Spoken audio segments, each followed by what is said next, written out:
നമസ്കാരം. ഇന്ന് ഊണ് കഴിക്കാനായിട്ട് അടിപൊളി വെണ്ടയ്ക്ക വെച്ചിട്ടൊരു കറിയാണ് വെണ്ടയ്ക്കാപ്പുളി. അപ്പോൾ അതെങ്ങനെയാണ് തയ്യാറാക്കുന്നതെന്ന് നോക്കിയിട്ട് വരാം. അപ്പോൾ അതിനായിട്ട് ഇതുപോലൊരു മൺചട്ടി വെച്ച് കൊടുത്തിട്ടുണ്ട്. അതിലേക്ക് വെളിച്ചെണ്ണ ഒഴിച്ചെടുക്കാം. വെളിച്ചെണ്ണ ചൂടായതിന് ശേഷം ഒരല്പം കടുകിട്ട് കൊടുത്ത് അത് പൊട്ടിയതിന് ശേഷം ഒരു മീഡിയം സൈസ് സവാള, ഇഞ്ചി, പച്ചമുളക്, കറിവേപ്പില. പച്ചമുളകിൻ്റെ അളവെന്ന് പറയുന്നത് 2 എണ്ണം മതി കേട്ടോ. അതുകൊണ്ട് ചേർത്തെടുത്ത് നമുക്ക് നന്നായിട്ടൊന്ന് വഴറ്റിയെടുക്കാം. പിന്നെ ഇതിലേക്ക് 2 ഉണക്കമുളകും കൂടി പൊട്ടിച്ചിട്ട് കൊടുക്കുന്നുണ്ട്. എന്നിട്ട് നമുക്കിതൊന്ന് വഴറ്റിയെടുക്കാം. ഒരുപാട് ബ്രൗൺ കളറൊന്നും ആവണ്ട കേട്ടോ, ഒന്ന് വാടി വന്നാൽ മതി.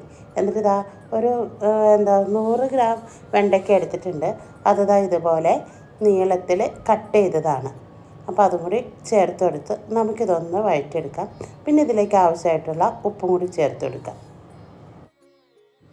ഇനിയിപ്പോൾ ഇതിൻ്റെ കളറൊക്കെ ഒന്ന് മാറി തുടങ്ങിയിട്ടുണ്ട് കേട്ടോ. വെണ്ടയ്ക്ക നല്ല ഇളം വെണ്ടയ്ക്കയാണ് കേട്ടോ ഞാൻ എടുത്തിരിക്കുന്നത്. അപ്പോൾ അതുപോലെ എടുക്കണം. പിന്നെ ഇപ്പോൾ നമ്മുടെ വെണ്ടയ്ക്കൊക്കെ ഒന്ന് വാടി ഒന്ന് സെറ്റായി വന്നിട്ടുണ്ട്. ഇനിയിപ്പോൾ ഇതിലേക്ക് പൊടികളൊക്കെ ചേർത്തെടുക്കണം. ഒരു 1/4 ടീസ്പൂൺ മഞ്ഞൾപ്പൊടി ചേർത്തെടുത്തിട്ടുണ്ട്. ഇനിയിപ്പോൾ ഇതിലേക്ക് മുളക് പൊടിയാണ് വേണ്ടത്. ഞാൻ കാശ്മീരി മുളക് പൊടിയാണ് കേട്ടോ ചേർത്തെടുക്കുന്നത്. അതൊരു ടീസ്പൂണോളം ഉണ്ട്. അപ്പോൾ അതുകൂടി ചേർത്തെടുത്ത് നന്നായിട്ടൊന്ന് മിക്സാക്കി കൊടുക്കാം.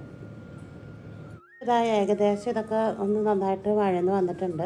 ഇനി ഇതിലേക്ക് ഒരു നെല്ലിക്ക വലിപ്പത്തിൽ പുളിയാണ് കേട്ടോ. ആ പുളിവെള്ളം കൂടി ഇതിൽ ചേർത്തെടുത്തിട്ടുണ്ട്. എന്നിട്ട് നന്നായിട്ടൊന്ന് മിക്സാക്കി കൊടുക്കാം.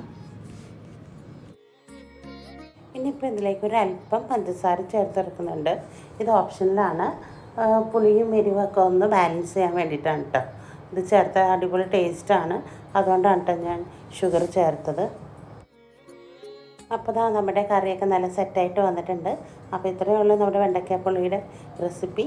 അപ്പോൾ എല്ലാവരും ഇതുപോലെ ഒന്ന് ട്രൈ ചെയ്ത് നോക്ക്. അടുത്ത വീഡിയോ കാണുന്നത് വരെ എല്ലാവർക്കും ബൈ.